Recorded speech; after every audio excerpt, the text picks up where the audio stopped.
I'm what you could call a collector of bootleg Pokemon games. Pokemon Diamond and Jade, Chaos Black, etc. It's amazing how frequently with which you can find them at pawn shops, Goodwill, flea markets, and such. They're generally fun, even if they're unplayable, which often they are.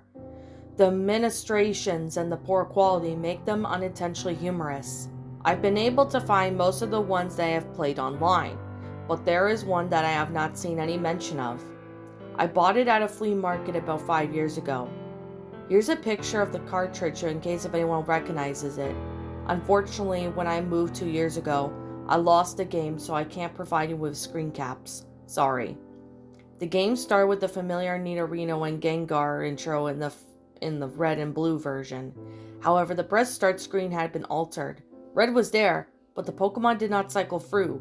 It also said black version under the Pokemon logo. Upon selecting new game, the game started with Professor Oak's speech and quickly became evident that the game was essentially a Pokemon Red version. After selecting your starter, if you look at your Pokemon, in the addition to Bulbasaur, Charmander, or Squirtle, another Pokemon, Ghost. The Pokemon was at level 1, and its sprite was out of Ghosts that you encounter in Lavender Town, besides obtaining the Slithoscope. It had one attack, Curse. I know that there is a real move named Curse, but the attack did not exist in Generation 1. It appears it was hacked in. Defending Pokemon were unable to attack Ghost. It only saw that they were too scared to move. When the move Curse was used in battle, the screen would cut to black. The cry of a defending Pokemon would be heard, but it was distorted, played so much of the volume lower pitched than normal. The battle screen would then reappear, and the defending Pokemon would be gone. If used in battle against Trainer, when Pokeballs representing their Pokemon would appear in the corner, they would have had a fewer Pokeball. The implication was that the Pokemon died. What's even stranger is that even after defeating the trainer and seeing Red receive 200 for the winning, the battle commands would appear again, but if you select Run, the battle will end as normally does. You could go and select Curse if you did. Upon returning to the overworld, the trainer's sprite would be gone. After leaving and re-entering the area, the spot where the trainer had been would be replaced with a tombstone, like the ones in the Lavender Town. The move Curse was not unusable in all instances. It would fail against the ghost Pokemon. It would also fail as if it was used against trainers that you would have had to face again, such as your rival or Giovanni. It was usable in your final battle against them, however.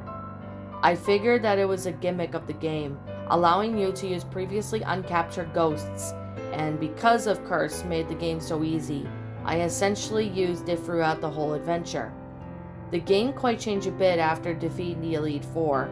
After viewing the Hall of Fame, which consists of Ghost and a couple of Pokemon I used for HMs, the screen cut to black. A box appeared with the words, "Many years later." It then cut to Lavender Town, and an old man was standing, looking at the tombstones. You then realize this character was your main character. The man moved only about a half normal of walking speed. You no longer have any Pokemon with you. Not even Ghosts you have brought up to this point have been impossible to remove from your party, disposing it in the PC. The overworld you entirely empty. There was no people at all. There were still the tombstone of the trainers that you've cursed on, and however, you could pretty much go anywhere in the overworld at this point, although your movement was limited by the fact that you had no Pokemon to use as HMs, and regardless of where you went, the music of Lavender Town continued on an infinite loop. After wandering for a while, I found that if you go through Diglett's cave, one of the cuttable bushes that normally blocks the path on the other side is no longer there, allowing you to advance and return to Pallet Town. Upon entering your house and going through the exact title where you start the game, the screen would cut to black. Then a sprite of Caterpie appeared, and it was replaced by a Weedle, then a Pidgey. I soon realized as Pokemon progressed from Rattata to Blastoise that they were all Pokemon that I had used Curse on. After the end of my rival's team, a youngster appeared and then a bug catcher. These were the trainers I had cursed. Throughout the sequence, however, the Lavender Town music was playing, but slowly decreasing pitch. By the time your rival appeared on screen, it was more than a demonic rumble. Another cut to black.